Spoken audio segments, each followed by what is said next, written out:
Mon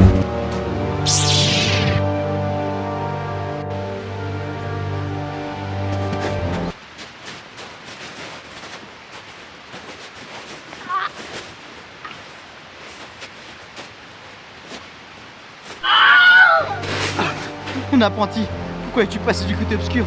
Est-ce que c'est parce que tu as été tenté par la haine, la colère et la tristesse? Hein? Mais non, c'est parce que t'as chiché mon canapé. Hein? Ah oui, c'est vrai, je m'en souviens. Maintenant tu vas mourir, sale Jedi. Non! C'est vrai, c'est des jouets en plastique. Attends, mais comment c'est possible?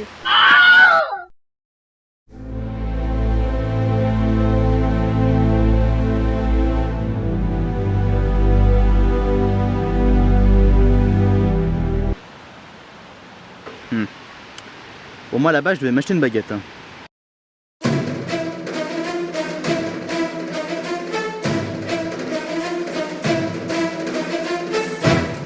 Et salut tout le monde, aujourd'hui Cinétruc épisode 2 sur la trilogie Star Wars. Il va commencer par le tout premier, Star Wars, et non pas Star Wars Un Nouvel Espoir, il a été renommé comme ça plus tard. Le film commence du coup sur un résumé des événements, ce qui est très novateur pour l'époque. Et dans cette scène on voit ce qu'on va voir dans tout le film, des effets spéciaux très impressionnants et des maquettes très détaillées. Et dans cette scène d'introduction on voit certains des personnages principaux comme R2D2, C3PO, Leia, et bien sûr le grand méchant qui deviendra iconique par la suite, Dark Vador. Et ce qui est bien avec cette scène, c'est qu'on comprend très rapidement tous les enjeux du film, donc à l'Empire qui contrôle la galaxie, et les rebelles qui veulent créer une révolution et détruire l'étoile noire, la grande arme de l'Empire qui peut détruire des planètes. Leia est visiblement une rebelle qui a les plans de l'étoile noire, donc la grande arme de l'Empire. Il les donne à C3PO et R2D2 et les envoie sur Tatooine pour pas que Dark Vador les retrouve. R2D2 et C3PO se retrouvent sur la planète et rencontrent le héros du film, Luke Skywalker. Et autre point positif, ce fameux Luke. En fait, dans cette scène, on voit le quotidien de ce personnage, on voit qu'il achète des robots, qu'il boit du lait bleu.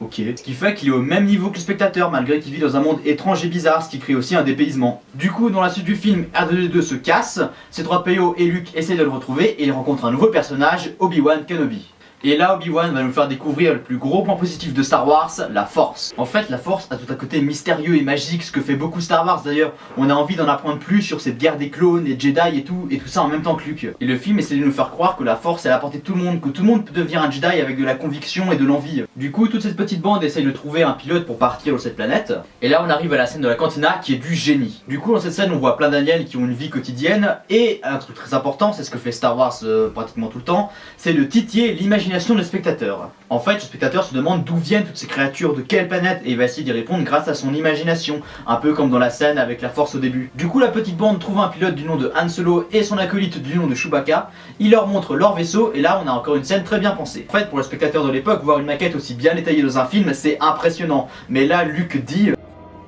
What a piece of junk. Du coup, pour les personnages, ce vaisseau est banal en fait, il est pas ouf. Et si le spectateur se dit que ça c'est pas ouf, il se demande mais alors c'est quoi la suite? Du coup, les personnages partent de Tatooine avec le Faucon Millennium, mais leur vaisseau se fait attirer par l'étoile noire qui est l'enjeu principal du film et se retrouve à l'intérieur. Voilà, j'ai passé un peu vite, mais en gros ils retrouvent la princesse Leia qui a demandé de l'aide au début du film à Obi-Wan. Et aussi elle est bonne. Est-ce que tu pourrais fermer ta gueule? Ensuite, Obi-Wan fait un combat contre Dark Vador, il fait d'ailleurs visiblement exprès de perdre pour que Luke ensuite ait la motivation pour détruire l'Empire. Enfin, ils arrivent à s'en aller, mais se font attraper par des vaisseaux de l'Empire. Et là, on a une scène très intéressante et originale parce qu'il est beaucoup plus dynamique que les autres combats spatiaux de l'époque. En fait, George Lucas voulait s'inspirer des batailles aériennes d'avions, ce qui donne des combats très dynamiques. Du coup, finalement, les héros vont arriver sur la planète des rebelles et ensemble, ils vont préparer une attaque contre l'étoile noire. Et là, on assiste à une bataille encore plus dynamique que celle d'avant. Et du coup, finalement, Luke arrive à détruire l'étoile noire grâce au pouvoir de la Force et tout est bien qui finit bien. Du coup, en conclusion, c'est un film très bien, déjà grâce au dynamisme et aux effets spéciaux qui sont très révolutionnaires pour l'époque, mais aussi que le film arrive à te plonger dans un univers gigantesque et jamais vu auparavant, et à titiller l'imagination des spectateurs. Et le film a plein de petites morales du genre Luke qui doit partir de chez lui et voler de ses propres ailes, ou Han Solo qui au début travaille uniquement pour l'argent, mais finalement se rallie aux rebelles et aide à détruire l'étoile noire. Tant qu'à l'histoire, on va parler dans la conclusion à la fin de la vidéo sur la trilogie en général, et maintenant on passe à la suite. Du coup, maintenant, l'Empire contre-attaque. Alors l'Empire contre-attaque est dans la continuité du premier film, mais lui il est un peu plus sombre. Alors les héros du premier film se sont cachés dans une base rebelle parce que l'Empire essaye de les traquer, et ils les retrouvent. Luke, qui s'est perdu sur la planète, voit une vision de Obi-Wan qui lui dit que pour continuer sa formation, il devra trouver le Jedi nommé Yoda. S'ensuit l'Empire qui attaque la base rebelle, ce qui nous donne une bataille encore plus dynamique que celle du premier film.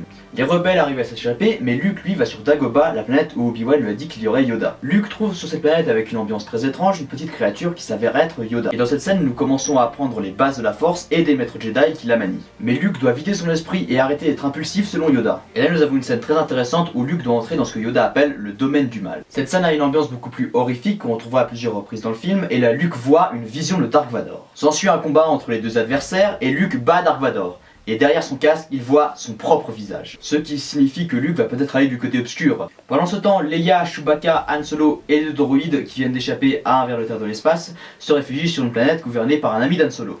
Mais c'était un piège car cet ami travaillait avec l'Empire. Luke sent grâce à la force que ses amis sont en danger et s'en va de Dagobah malgré le déconseil de Yoda. Luke retrouve donc ses amis et se bat contre Dark Vador, ce qui nous donne un combat mythique rempli de tension. En fait, au début du combat, on ne voit pas vraiment Dark Vador où il est plongé dans le noir, et dès qu'il arrive, il maîtrise Luke et il se retrouve au-dessus du vide, sans main et agonisant. Et là, Dark Vador dit une phrase iconique. Luke, j'ai baisé ta mère. Attends, mais il dit pas du tout ça, enfin... D'un certain sens, oui, il le dit, mais non, il dit ça en fait. Non, je suis ton père. Salut à tous et bienvenue dans les anecdotes de Timéo. Ah bon, vous savez que de base en fait Dark Vador il peut pas dire non juste ton père, mais il peut dire Obi-Wan a tué ton père et non changé mon montage. Et regardez ce que j'ai fait avec mes cheveux. Au revoir à tous. Tout le monde connaît cette anecdote, Luke après cette révélation se laisse tomber dans le vide mais se fait rattraper de justesse par le Faucon Millennium. Nos héros arrivent donc à tous s'échapper sauf Han Solo qui a été plongé dans la carbonite. Et le film se conclut sur un plan rempli d'espoir. Ce qui est plutôt bien pensé parce que si le film s'était terminé sur une note sombre, ça voudrait dire que nos héros auraient perdu espoir. Alors que là ça signifie que dans le prochain film Le Retour de Jedi, ils seront déterminés et vont battre l'Empire. En conclusion, l'Empire contre-attaque fait tout comme son prédécesseur mais en mieux. Les scènes d'action sont encore plus dynamiques, il y a toujours ce mystère qui titille l'imagination et les personnages sont encore mieux développés. Le film rajoutera quand même un côté beaucoup plus sombre dans son écriture et sa mise en scène et des révélations qui resteront cultes. Et maintenant le dernier, Le Retour du Jedi. Alors le retour du Jedi commence dans le palais de Jabba the Hutt. En fait, Han Solo est prisonnier chez Jabba car il ne l'avait pas remboursé et c'est pour ça que ses amis vont venir le libérer. Elle est bonne. En fait, j'ai écrit Richard, pourquoi il y a autant de blagues sur Leia? Parce que ma meuf elle m'a quitté et Léa c'est la seule meuf que je peux encore embrasser. Comment ça embrasser? Bah j'ai des posters d'Anne dans ma chambre. Oh putain, c'est mec.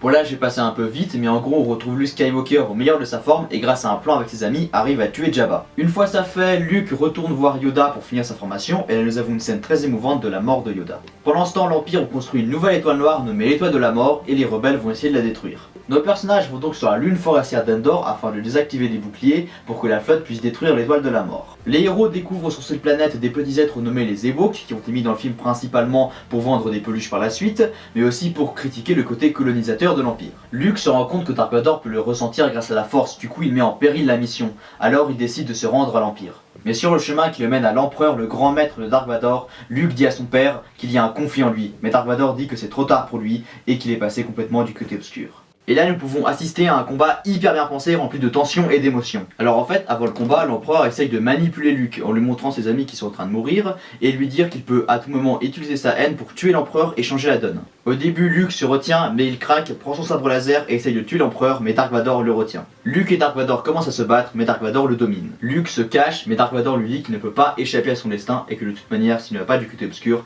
c'est sa sœur qui le fera, qui est en réalité Leia. Suite à ces mots, Luke laisse sortir sa haine et domine Dark Vador jusqu'à lui couper la main.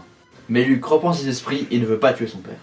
Suite à cela, l'empereur lance des éclairs créés par la force sur Luke, mais dans une scène très émouvante, Dark Vador pris de remords tue l'empereur. Et là encore une scène très émouvante, Dark Vador demande à son fils de lui enlever son casque. Et nous découvrons un homme au visage rongé par le côté obscur, mais qui est mort du côté lumineux.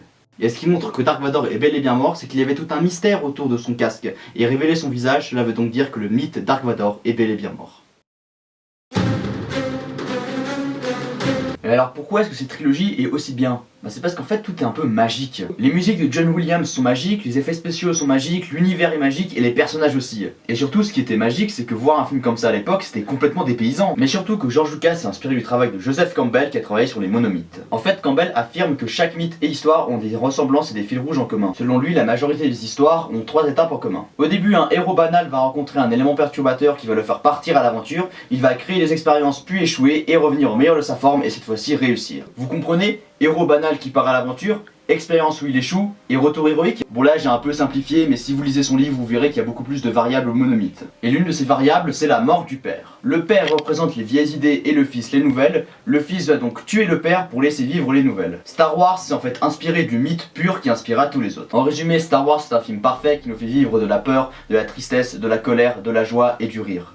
Mais ces films ont aussi un côté profond avec la force, le côté mystérieux et bien sûr le combat du bien contre le mal. Et voilà, c'est la fin du Ciné Truc épisode 2 sur la trilogie originale Star Wars, à la prochaine fois.